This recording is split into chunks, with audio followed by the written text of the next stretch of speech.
You're good.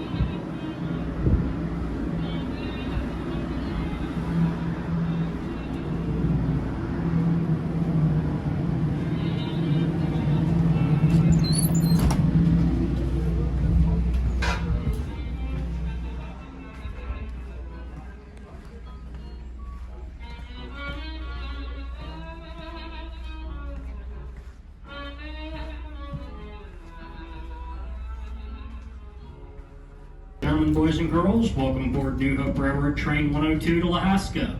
My name is Oliver, I'll be your trainman. Our parlor car attendant is Brendan. As we get going, I have safety rules to go over with you to make your train ride as safe and enjoyable as possible. Number one, please keep everything you own inside the train at all times. We have a number of close clearances along the line, and if you drop anything outside the train while we are moving, we will not be stopping for you to get it back.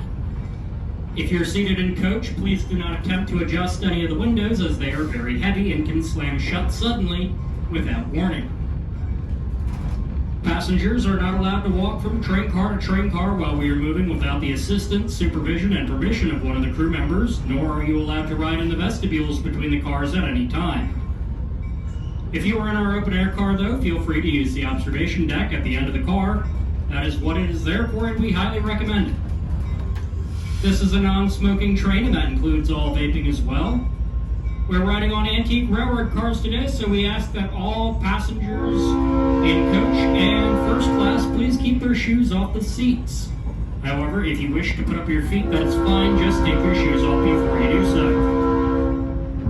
This train is also equipped with 2 bathrooms. There's one in coach, car number 1424, and one in first class, car number 1430. Both have baby changing tables in case you need to change out an infant, and if that need arises, please only do so in the restrooms. Finally, sit back, relax, and enjoy the ride. All aboard!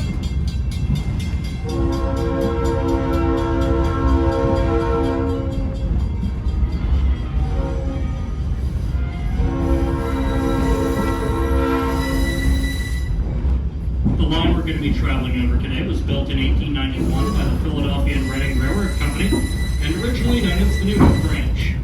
The New Hope Branch was an extension of an earlier red line from the 1870s called the Northeast Pennsylvania Railroad, incorporated to connect the town of New Hope with the town of Glenside in Montgomery County along the main line between Philadelphia and Bethlehem.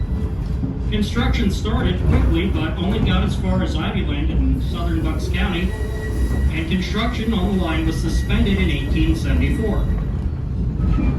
In 1879, the line was acquired by the Philadelphia and Reading, but construction to New Hope would not resume until 1890 after successful lobbying from local investors. The line was finally complete in January of 1891, and on Sunday, March 29th of that year, the very first passenger train to New Hope arrived from Philadelphia, with freight service beginning the following day. For the next 61 years, passenger trains to the Reading would serve New Hope until the last one left town on June 7th of 1952. After that, this line only saw freight trains beyond Hatboro, but by 1966, even these were losing money and the Reading wanted to abandon the line. The line was saved from abandonment by a group of Philadelphia rail fans looking to start a tourist railroad in the Philly region, and their dream became reality on June 2nd, 1966, when they were able to buy the northernmost 16 miles of the branch between the towns of New Hope and Ivyland. The New Hope Railroad was born, and we opened our doors to the public for train rides on August 6th of 1966. Hood Station will be next. Hood. We're now approaching the outskirts of the former mill worker village of Hood, a small community just outside of New Hope that was served by the railroad with a flag-stop train station. The station here was originally known as Huffnagle because it was built on land the railroad acquired from the Huffnagle family, who owned the adjacent Huffnagle Mansion. Whoever owned this mansion would become the namesake of the station as well as the village, because the village changed their name to reflect the name of the train station. Between being called Huffnagle and Hood, this little community was also known as Rosenthal. If you look out the left of our train in a moment after this first crossing at West Mechanic Street, you'll see the ruins of the old William Morris Mill, originally built in 1812. It burnt down in the 1930s, and a house was built into the ruins at some point prior to 1975.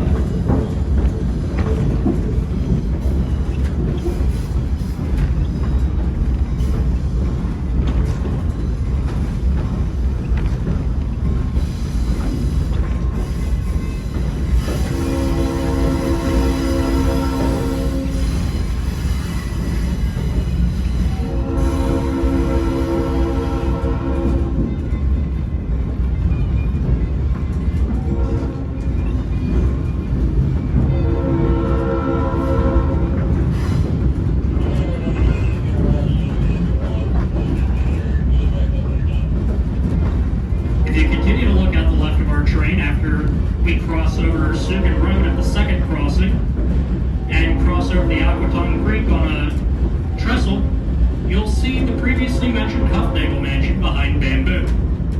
This mansion was also built in 1812 by William Maris and was sold to the Hufnagels in 1847. They would live here until the 1920s, until the property was sold to artist Albert Rosenthal, who set up his home studio here. He would live here until about 1941, when it was sold to the Hood family. This is where the railroad's records as to who owned the property come to an end.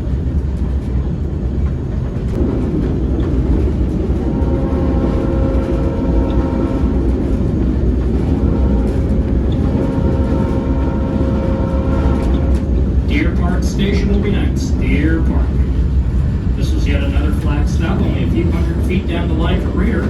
Deer Park was located on the right side of our train in the middle of these woods where the current passing siding is now located. It was built to serve an outdoors club of the same name. The club itself was being fairly popular, but the same cannot be said for the station, which only lasted until 1910, when it was closed due to low usage. The club would last until 1910, or 1921 rather, when it was sold to a church and turned into a summer retreat. The cars that make up our train today were built between 1914 and 1949. The bulk of the cars on our train were built by Bethlehem Steel Corporation's Harland and Hollingsworth division from 1914 to 1927 for the routing company's passenger services throughout their system in Pennsylvania, New Jersey, and Northern Delaware, and they would operate in regular passenger service up until the 1960s when they were retired as surplus, arriving at the New Hope Railroad between 1966 and 1969. They're no strangers to this line, though, as they were the cars, or kind of cars, that were used here in the 1920s. Open-air car number 1525, built in 1927, and first-class parlor car number 1430, built in 1914, were originally built as standard coaches like the coach on our train today, number 1120 or number 1424, which was also built in 1914 and is the oldest passenger car that we have in active service by a few months. The other cars were rebuilt and remodeled by the New Hope Railroad's mechanical department in the 1970s to give our guests more options for their train ride. Each car is made out of steel with a 6-inch thick concrete floor to give them a low center of gravity, and they weigh 70 tons each. Aquatong Road will be next. Aquatong Road.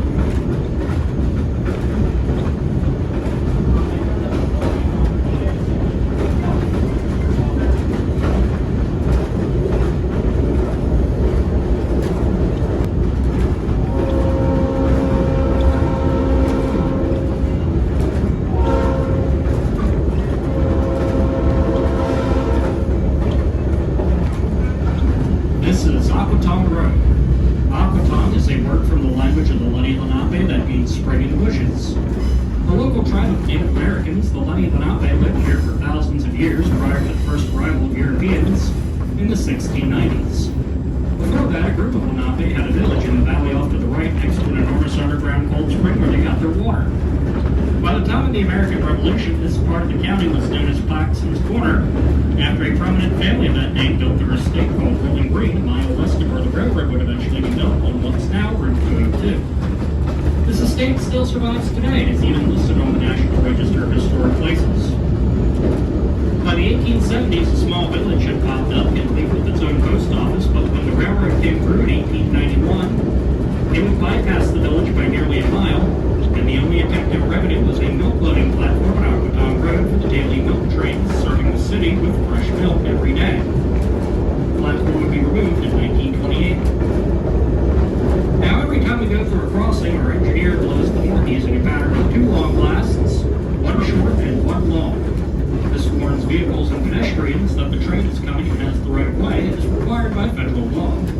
So keep your ears open for when our engineer blows our locomotive's horn for the lower mountain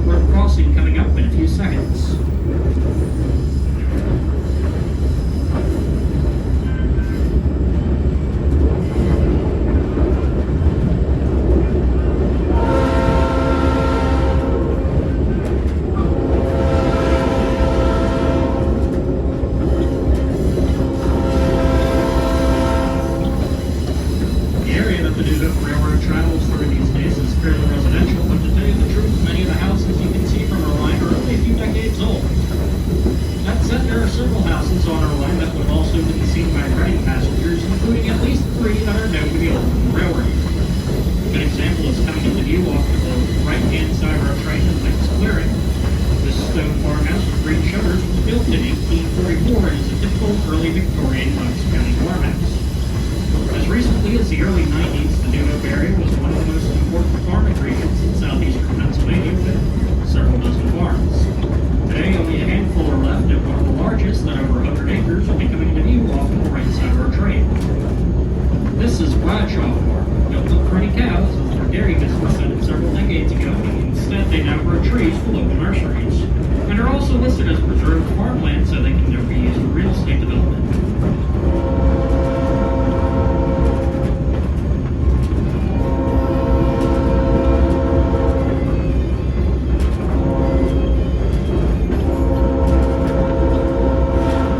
Lahaska Station will be coming up next. This will be as far down the railroad as we're going to go today. It's the halfway point of our journey. On the Reading, Lahaska is at milepost 33, meaning it is 33 miles from Reading Terminal in Philadelphia. Now, the New Hope Railroad does not end at Lahaska. We actually have another 14 miles of railroad beyond to our true end of the line in Warminster, where we interchange with the outside world. This is where we connect with the previously mentioned south of Warminster line that runs the remaining 10 miles of the branch from Warminster to Glenside and then on into Philadelphia as a commuter line, as well as our sister company, the Pennsylvania Northeastern Railroad, a short line that runs freight trains on SEPTA-owned tracks in Bucks and Montgomery counties. Now, the village of Lahaska itself is a mile off to the right with its famed Peddler's Village Shopping Center. The railroad was built out here at the village's request because they wanted to grow their community into a fully fledged town. This growth never happened, so Lahaska Station was always isolated. But this was not a flag stop. Lahaska was a fully staffed, regularly scheduled station that all passenger trains stopped at. Freight trains also occasionally stopped here, typically to switch out an anthracite coal dealer that set up shop here and sold coal to the local community. Because of all this, Lahaska Station was equipped with a depot with a witch's hat roof out front. Very similar in appearance to the one at New Hope Station. They were both designed by the same architect, A. Oscar Martin of nearby Doylestown. Both also still survive. The New Hope Depot is now the Holiday Shop, while the Lahaska Depot was sold to a landowner nearby in 1954 and moved to a property a quarter of a mile away and turned into a house, where it still sits heavily modified, but you'll not see it from the train as it is blocked by the trees. Today, Lahaska Station is home to the New Hope Railroad's rail bike experience, which takes you another 3 miles down the line from here to Buckingham Valley. You'll be able to see the rail bikes off to the left-hand side of our train on the runaround track, if they are there. If they are not there, that means they are out on the line. And it looks like they are out on the line right now, so this is as far as we can go. Now, the locomotive that is pulling our train today is our diesel-electric locomotive number 2198. Built back in 1963 by General Motors Electromotive Division, or EMD, in LaGrange, Illinois, as part of a 52 identical unit order for the Pennsylvania Railroad. The Pennsylvania Railroad would use the locomotive in mainline freight service on their main line between Harrisburg and Chicago through the Allegheny Mountains. She had also worked for successor companies Penn Central and Conrail before Conrail would retire the locomotive from her original career in 19.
with you, and there are plenty of trash cans available at the platform back at New Hope Station. All that being said, we do hope you enjoyed your ride with us here on the New Hope Railroad this afternoon. We loved having you come out for a ride with us, and we would love to have you come out for another ride and see you again. We have a whole bunch of other different experiences and train rides, including our brand new for 2026 Rail Bike Experience, which runs between Lahaska and Buckingham Valley on a pedal-powered rail bike with electric assist. We also have trains for the various holidays, including Easter, Mother's Day, Father's Day, Halloween, and of course, Christmas. And we also have adult-oriented trains, including our wine and cheese tasting Grapevine Express, our very popular Speakeasy train. We have seasonal beer sampling brew oak trains, a wine and tapas train, and we have trains pulled by our steam locomotive number 40, a 1925 Baldwin locomotive, that while currently undergoing a heavy overhaul, will be up and running again in the not too distant future, and your ticket sale helps fund that overhaul. And for that, we thank you, and thank you for riding with us, and hope you enjoyed your ride as much as we enjoyed taking you on it, and that you enjoy the rest of your day in New Hope or wherever today's travels will take you. New Hope Station will be next. New Hope Station, last stop.